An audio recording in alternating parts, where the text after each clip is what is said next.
Welcome, everybody. This is D Durrell with D Durrell Life Solutions.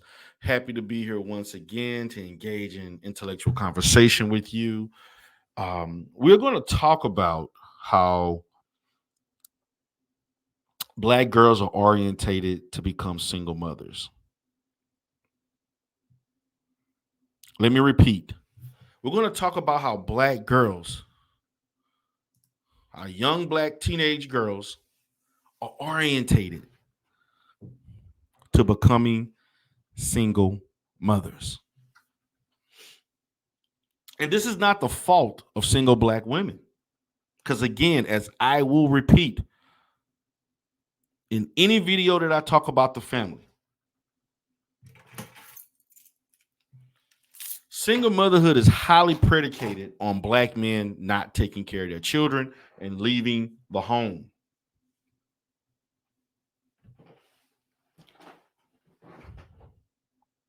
So, in essence, Black girls being orientated to a single motherhood is highly influenced by men not being involved in their life. Because if you had a male figure in there, you will get another parent, another point of view, another perspective, another sense of familyhood, and an orientation towards how you interact appropriately with the opposite sex or male figures.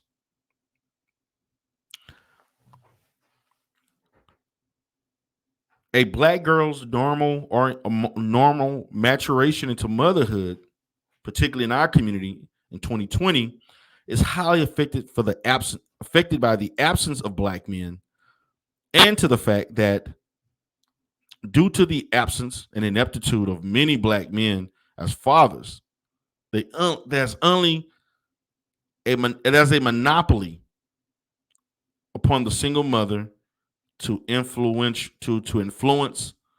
and to mold her daughter in the ways in which she think that daughter should go.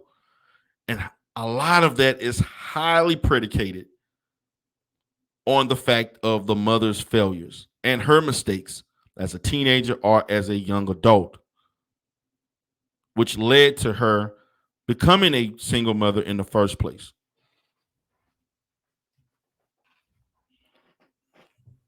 A lot of the quote unquote teachings will be negative orientated, such as never let a man do this. Don't believe when a man says this.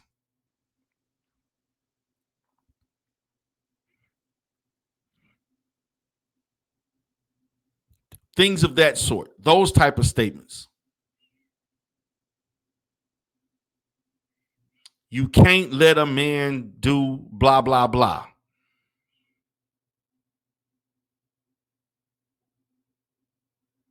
It comes from a heightened sense of interacting with a man in a way of preventing him from taking advantage of you or exploiting you or some negative outcome. So, in that, the daughter is learning that men are simply no good most of the time. I've heard on countless occasions, certain panels, where these women basically told their daughter, these Black men ain't is. Just remember that. They ain't this.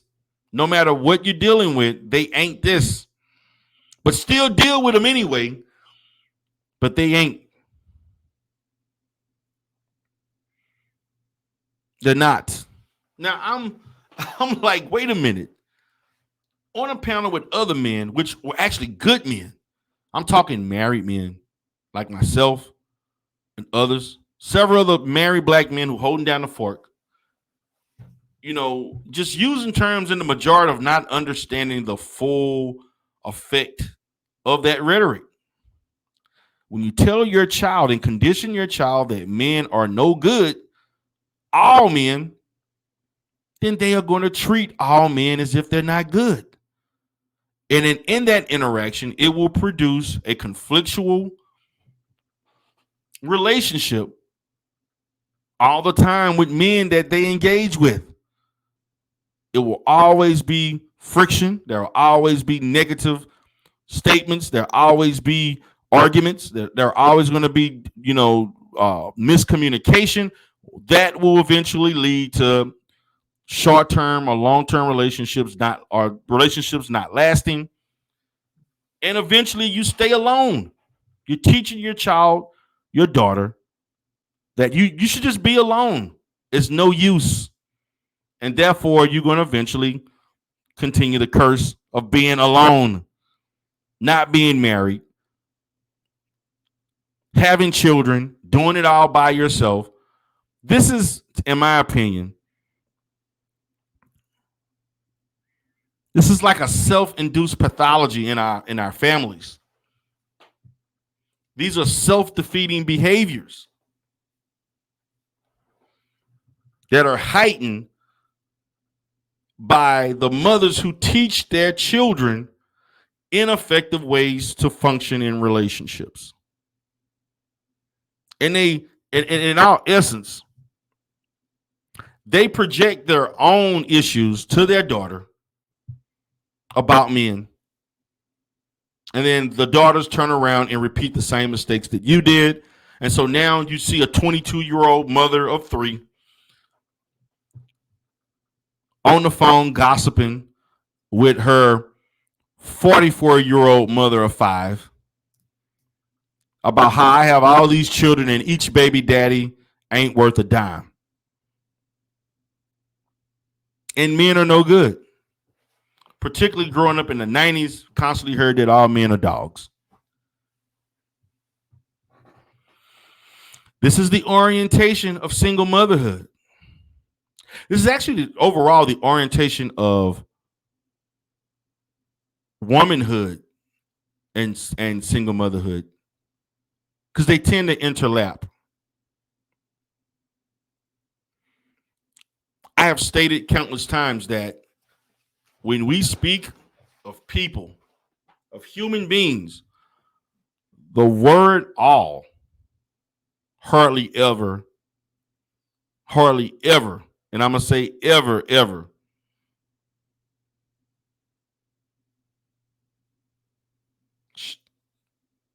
should be spoken.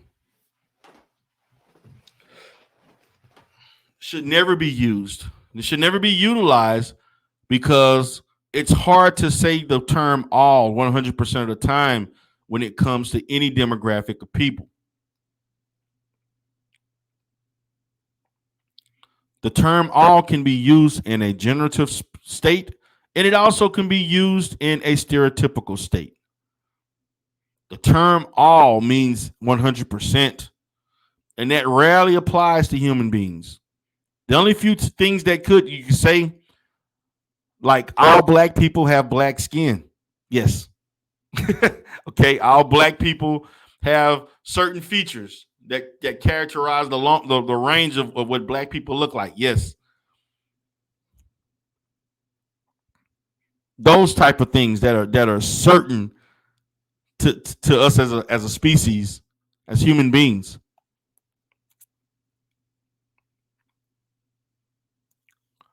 But the term all should be rarely used in any situation, I would say. But when you orientate your daughters that you are eventually going to be alone, you are, if you even try to have a relationship, it's going to end. These are predicting fallacies, because they don't have to be true. They can only be true if you allow them to be true. If you allow it to manifest by making decisions that logically produce that outcome. Thus, there's a repetition of black women continuing to make the same mistakes one generation after another, teaching the very value system that causes it in the first place. You see, when you say, I don't need a man, that can be perceived in many situations. What does need mean? Because needs vary from one person to another. Needs vary from one woman to another. But you can't sit here and tell me that most black women don't need a man, because the statistics and the observable behavior in the normal aggregate of our demographic of our people shows that if black women had effective husbands, their lives would be whole lot easier and they would be living at a higher standard.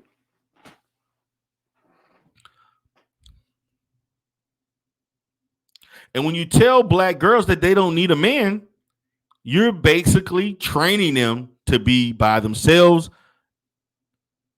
and to be single mothers. The I don't need a man, which is a blatant lie, because as black people, we need each other. We need women. Our women need men, and our men need women. We want them and we need. It's wants and needs. We have both. We have both. So if we have both,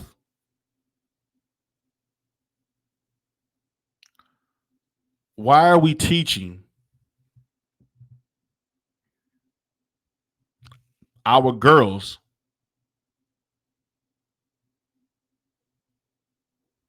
to engage in behavior that will make them just as miserable as you are, black woman? Instead of telling your daughters, I don't need a man, teach your daughter the qualities of finding a good man that they can grow with, build with, be happy with. Teach them mistakes that you made and show them what to look for and what not to look for. No one's telling you to depend on a man. But I will say this, there's nothing wrong with depending on a dependable man. There is nothing wrong with depending on a dependable, responsible, successful man. Women do it all the time. If I could show you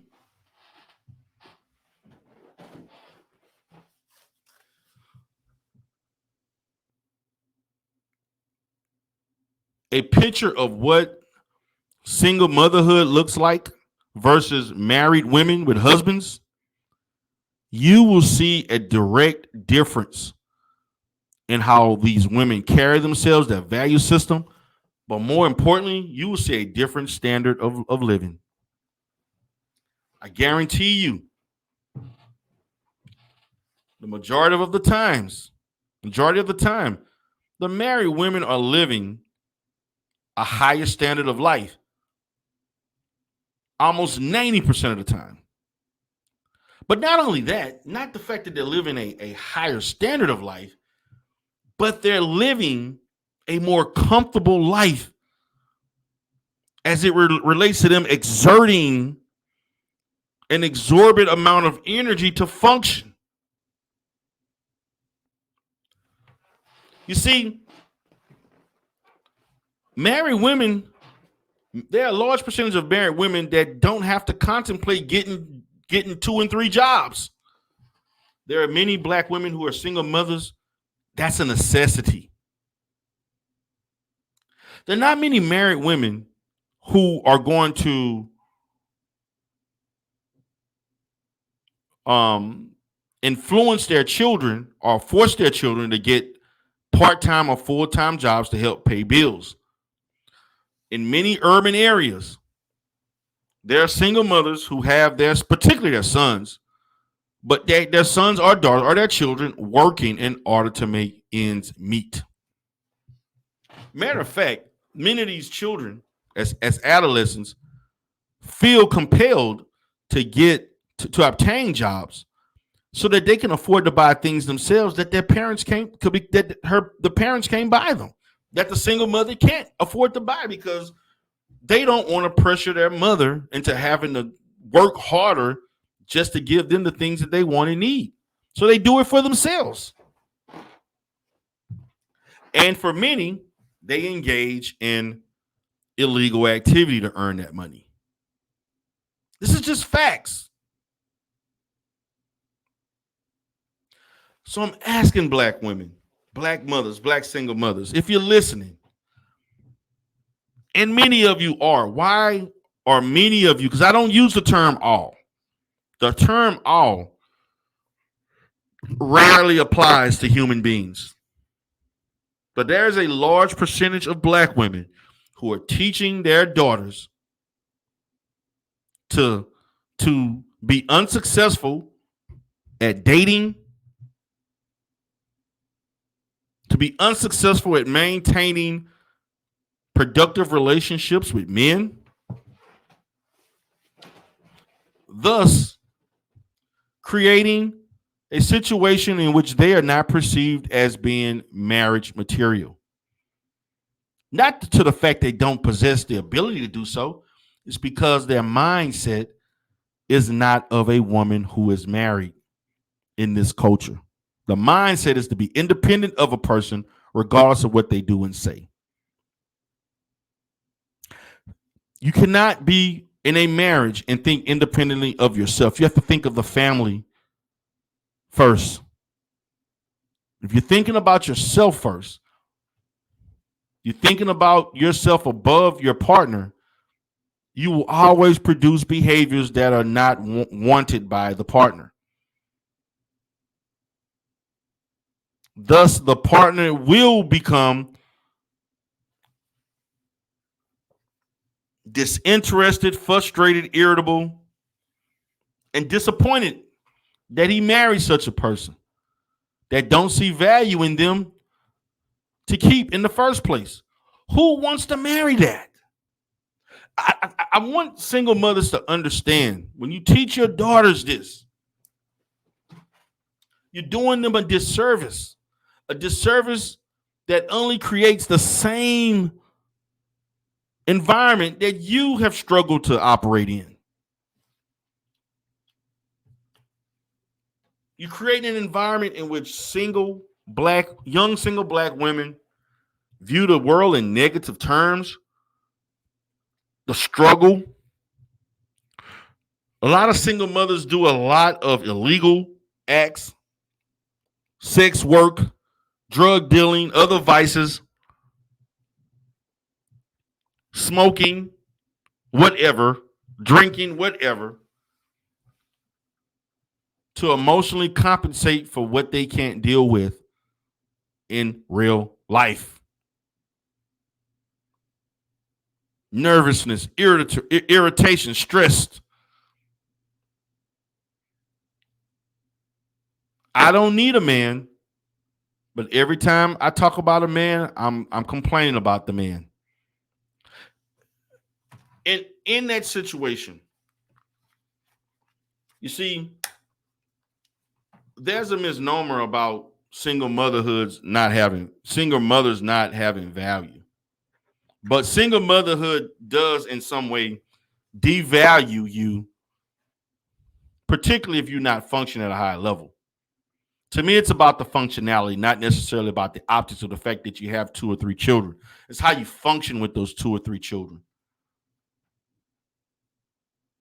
And many are overwhelmed. Many need government assistance as a necessity. This is the culture of single motherhood. See, a lot of single mothers, they don't tell you that the job training and the education they got, that was government funded. They didn't pay for that by themselves, nor did they even get student loans. Not that anything is wrong with that. Kudos to anybody that takes advantage of that. However, you want to be in that position just to qualify for those benefits? That's not the best I would say, road to success. Because in your quest for the education, you're going to sacrifice some level of being a good mother to do so, particularly if you're doing it all by yourself. So this is not a question of you orientating your children to your daughters to not need a man, which they do need, by the way. You're orientating your daughter to understand the value of having a man. That should be the topic at hand. The value of finding a good man. Pros and cons, positives and negatives of what to look for and what not to look for. See, need is subjective. But you can't tell me you working 65, 70 hours a week at 2 retail jobs, making $15 an hour with 3 children. You don't need another income. Don't tell me you don't need another income, because that's a lie. You can't tell me when you're struggling to get to daycare on time and you work from 9 to 5:30, you got to get to daycare before 6 o'clock, and then you got to work again from 7 to 12 at night for the other job. Don't tell me you don't need a man, because all these women who talk about you don't need a man, you worrying the hell out of your mother, brothers, and other family members who basically have to who have to basically pick up the slack for you, babysit for you, pick up the kids for you, go to some type of school functionings and so on. Which is, to me, I commend those in families to help their sisters, brother, their kids out with children. There's nothing wrong with that. I like the fact that as a community, we still provide that. We're not as strong as we used to, because the big mama don't exist anymore. We don't have the old grandmother who whole sole purpose was to keep the family together at her own expense. But what I'm stating is that we don't talk about the ins and outs, the daily grind of living that routine lifestyle. The ins and outs, the fact that you have to work, get the kids up for school, go to work, drop the kid off at daycare, the schools, got to get off on time to make sure you don't have to pay extra day. You didn't qualify for NCI. Even if you did, you're getting charged. Look, we got to have a real discussion about this. We have to have when are we going to have real discussions? See, on YouTube, we say all of these idealistic talking points, but we don't talk about how practical these things are. And it is impractical. It is greatly impractical, highly impractical for mothers to be telling children what they don't need. And in essence, you need it. In all actuality, you need it as we speak. And men need women just as bad.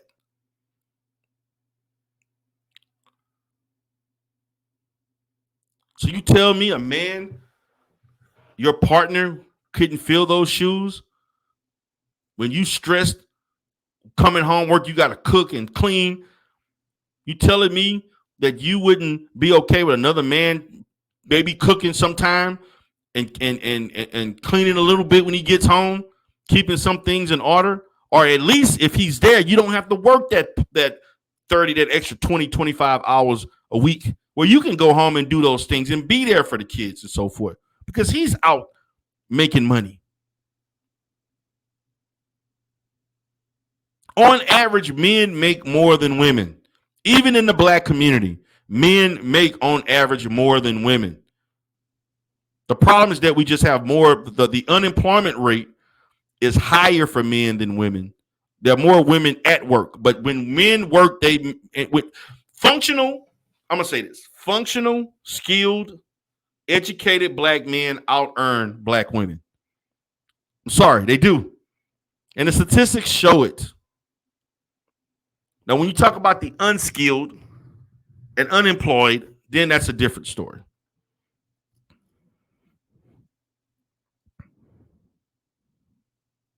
Unfortunately,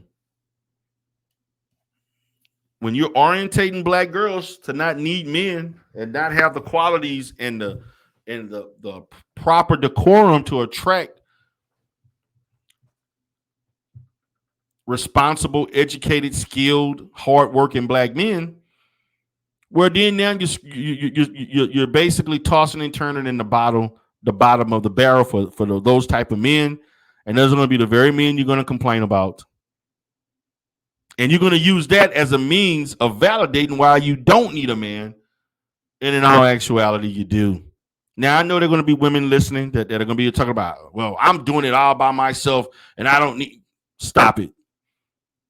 If a man was in your life, it would enhance everything you're doing right now. If you had an effective black man, it would enhance. And I'm like, do you really want to work that hard, exerting yourself that much? Because I'm going to be honest with you. I see black women all the time who exert themselves, and they're not the most happiest. That's why you see a very stern, unhappy, stoic presentation for a lot of black women in public. That's why there are black women now who get offended when people tell you why you're not smiling.